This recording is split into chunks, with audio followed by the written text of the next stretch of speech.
video, we're going to be looking at the entire Monster High Freak to Chic collection. I have some of it unboxed, most of it is still in box. Mattel released the original Freak to Chic line in 2015. We'll be looking at every single doll, including the 2023 release by Mattel Creations of the Freak to Chic Draculaura. I should mention that this is actually my favorite series from Monster High ever. In previous videos from quite a while ago, I unboxed the Freak to Chic Circus Scaregrounds with Rochelle Goyle, as well as the Twyla Boogeyman doll and the Frankie Stein doll. They all came with these awesome little paperboard posters. Twyla is dressed as a stilt walker. Frankie is an illusionist or magician. And Rochelle is a mime. In box we have Claudine Wolf, who is a lion tamer. Tli Stripe, who is a tightrope walker. Jinafire Long, who is a fire eater. Honey Swamp, who is dressed as a marionette. Gooliope Jellington was introduced as a new character specifically for this series, and she is supposed to be the ringmaster. She's also one of the freakishly tall dolls. I think she is 16 inches tall. Now, none of these boxes are in mint condition, so I don't really feel bad about opening them. I just waited so long because look at this artwork. I love it. And the whole design concept of this entire line. Now, of course, what finally inspired me to unbox all these dolls is the release of this brand new Mattel Creations Draculaura, who is supposed to be part of the Freak to Chic line. So her packaging is different, and when you open it, like these bat wings, it reveals artwork. And it's this really awesome looking backdrop that includes images of some of the original characters, including a silhouette of Gooliope.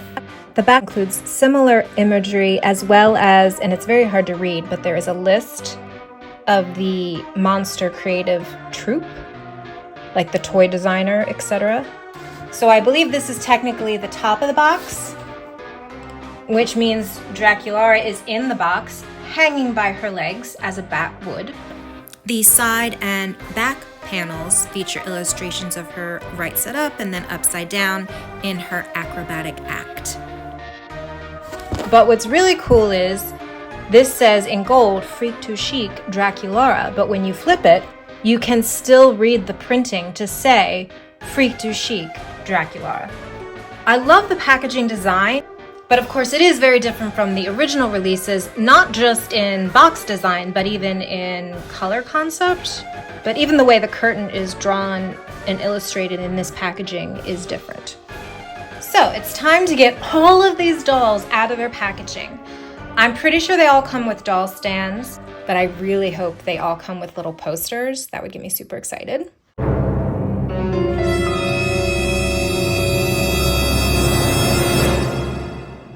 So here are all the ghouls freed from their packaging. They all came with doll stands and the wonderful little posters, except for Gooliope. The front of hers looks like a poster, but it's actually her diary. Of course, who doesn't love the Monster High diaries? I do wish she also came with a poster though, but I like that the cover of her diary looks like the posters. However, the new Draculaura did not come with a poster. Kind of a bummer. We'll start with Claudine Wolf, daughter of a werewolf. She is supposed to be a lion tamer. She has this little black hat. She has this flaming hoop for her tiny lion to jump through. And her tiny lion is actually her pet Crescent. What's very interesting is other than her eyes and her eye makeup, she's actually a grayscale doll. There is a hint of lavender in the gray in her hair, but otherwise her skin tone is gray. She does have her hands and forearms painted black as if she is wearing full-length gloves. Her costume is multiple pieces. She has this kind of furry purple shrug stole, I guess. She's wearing a little black chain necklace. Her top and pants are separate pieces. The top has this really cool white and black striped train. She's got a printed lace detail on the fabric in the back with some ruffled trim detail, ribbon, this kind of plastic piece that's like faux corseting. Her pants are black and white striped as well. They are a full-length legging, and then she's got some pretty impressive spike-heeled black boots. She does not have any earrings, although she does have earring holes. And unfortunately, this is the only one I unboxed that has some pretty bad glue seepage in the back right here, which is unfortunate, but honestly surprising more of them didn't have that. Next we have Honey Swamp, daughter of a swamp monster.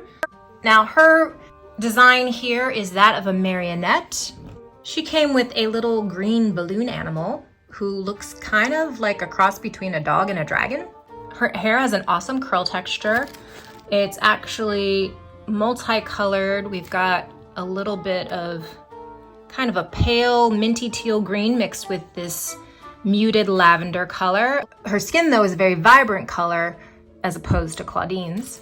I love her eye makeup and her lip look. Her necklace also looks like a little balloon animal.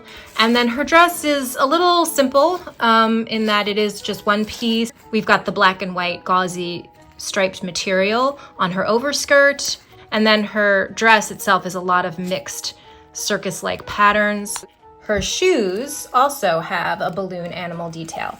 Now all of her knees joints and her wrist joints are super loose. And I'm wondering if that's because she's supposed to be a marionette. This is attached. It's a little marionette hanger.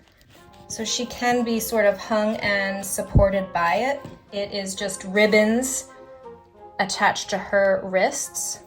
But I always love when dolls have a real tight curly hair texture. Next we have Tli Stripe, daughter of a werecat. She is supposed to be a tightrope walker. Again, her dress is pretty simple, similar in kind of pattern and styling to Honey's. Again, she has the black and white striped fabric details for her underskirt and at her sleeves. Of course, she has her tail. She does not have any earrings, but also she does have earring holes in her cat ears. She comes with this little parasol. But it's pretty heavy for her arm. Her arm really wants to hang down with it. But the parasol also has some cat ear detail. Her shoes have cat detail as well as these kind of little wheel in the heel, I guess. Her hair is not terrible coming out of the packaging. It could use a little bit of a wetting down and a brushing out. Love her Gen 1 face, big green eyes. And again, I love the makeup details. Next, we have Jinafire Long, daughter of a Chinese dragon.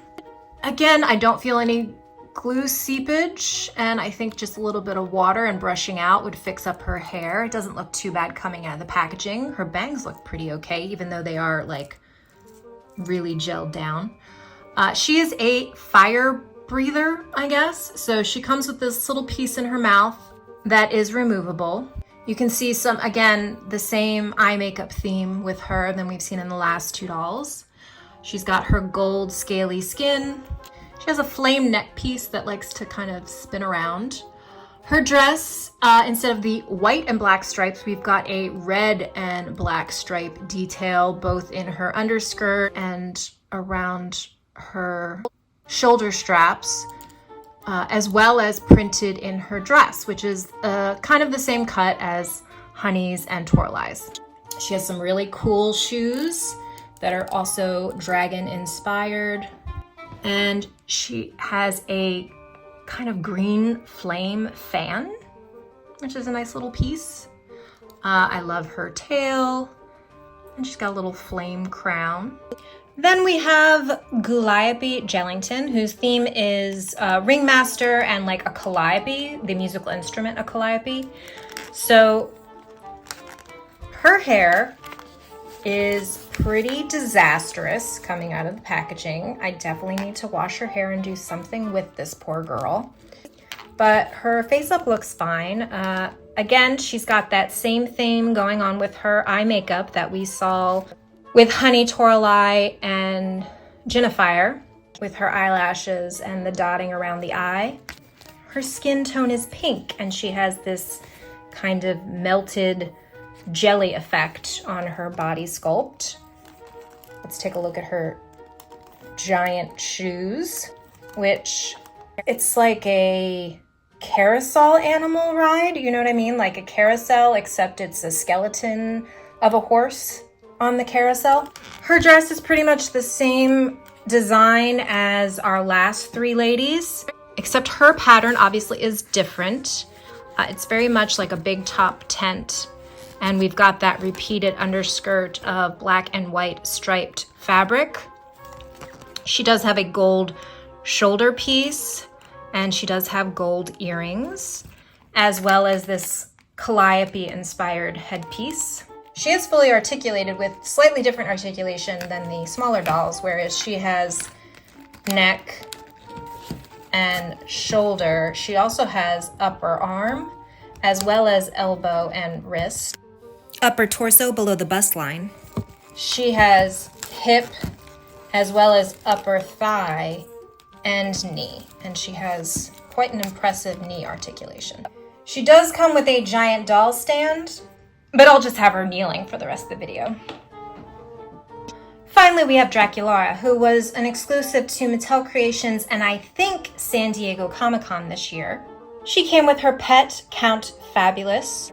She came with the standard Monster High doll stand. Her outfit is more detailed than the other ladies in this line, which, I mean, as you would expect, since she is a higher price point collectible doll. So first of all, she has this kind of metallic pink headpiece of bat ears.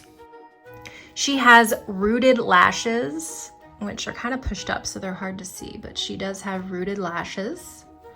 She does have some of the similar eye makeup details as the other ladies. She has pink hearts on her cheeks and an interesting detail on her lips. Her hair is in kind of ringlets, and it's not too bad coming out of the packaging.